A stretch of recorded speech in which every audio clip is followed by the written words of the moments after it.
And our next question is as follows. You partially answered our question in the opening part of the briefing by speaking about radiological risks in connection with the strikes on Iran. Is Russia aware of the current state of Iran's enriched uranium stockpiles? Specifically, how secure they are, where they are currently located, and whether strikes are being carried out on the facilities where they are stored? And the radiological risks you mentioned, how high in your assessment are they? Thank you. A wonderful question. Definitely very relevant. The first part of it, of course, will remain without a detailed answer, because this question pertains to the implementation of the Comprehensive Safeguards Agreement between Iran and the International Atomic Energy Agency. We do not consider it necessary to provide any public comments on this matter. But at the same time, it is obvious that, I emphasize once again, the reckless and unprovoked U.S.-Israeli aggression against Iran, which is accompanied by strikes on the nuclear energy infrastructure on its territory, on the territory of a sovereign state, of course, has created serious obstacles for the agency's performance of its verification functions in Iran. And we, of course, expect that the agency leadership will find the strength to respond clearly and objectively to the lawlessness that the U.S. and Israel are currently engaged in, and will give an unbiased and technically verified assessment of the potential radiological risks. Here you see, well, so to speak, there is simply no alternative. What is at stake now is the reputation of the International Atomic Energy Agency and the people who lead it on the part of the Secretariat. We believe that UN Secretary General Antonio Guterres is also obliged to play his part in preventing further escalation.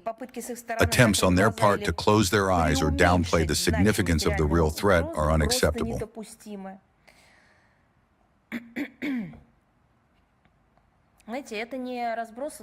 You know, these are not dead ducks scattered across Salisbury Pond, so to speak.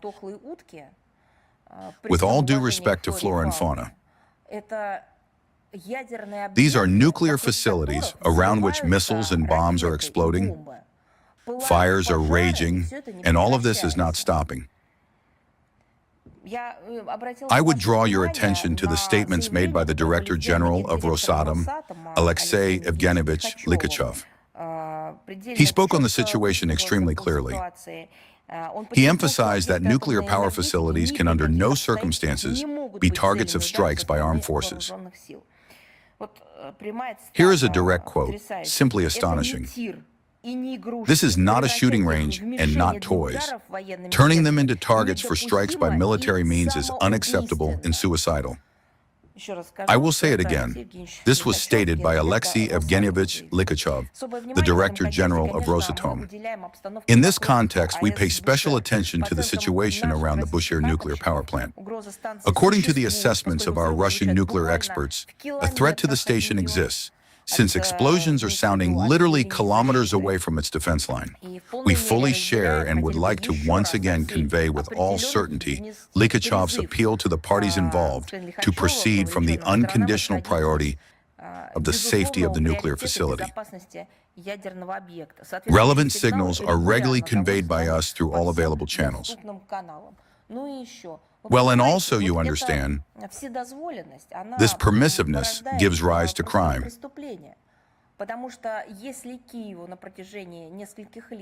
If for several years Kiev was allowed to shell nuclear facilities, and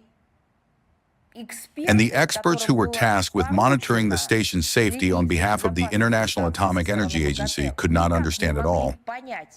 In fact, they understood everything perfectly, but could not formulate it publicly. Where the shells were flying from, so to speak, then does it mean, as they say, that what is not forbidden is permitted? It means this bacillus has rushed further. We have repeatedly talked about where all of this would lead. Therefore, these challenges require a truly systemic set of responses and concrete, substantive steps from the entire international community, without even a hint of double standards. If we are talking about concrete steps, then let us start at least with an unbiased and objective assessment. Take a look.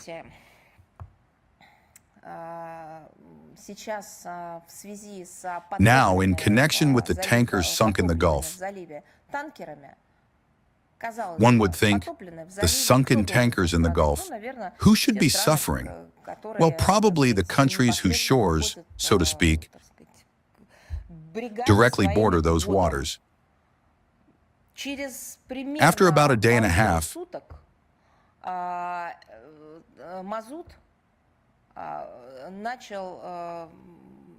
fuel oil began to be washed up by waves onto the shores of world resorts that are certainly not part of this region.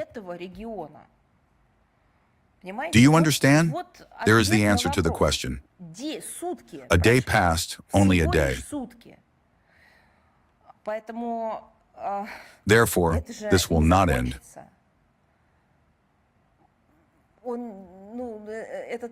Well, this process can only conclude when the world community stands as a united front and says a decisive no to such actions.